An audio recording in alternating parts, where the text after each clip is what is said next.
In today's class, we will be learning the topic, maintenance of computers.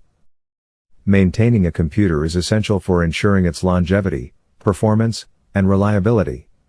Regular maintenance can prevent many common issues, from slow performance to unexpected crashes. Here's a detailed guide on how to maintain your computer effectively. Physical maintenance. Dust removal. Dust can accumulate inside the computer, causing it to overheat. Use compressed air to blow dust out from the vents, fans, and other components.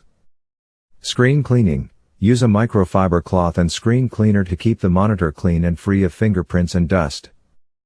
Keyboard and mouse. Clean these peripherals regularly to prevent the buildup of grime and debris. A gentle wipe with a slightly damp cloth usually suffices.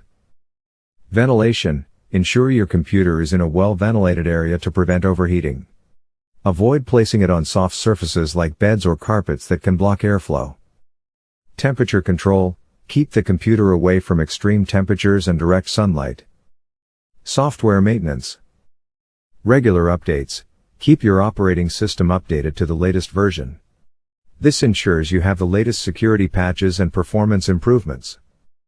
Antivirus software. Install reputable antivirus software and keep it updated. Run regular scans to detect and remove malware. Thanks for watching. See you in the next video.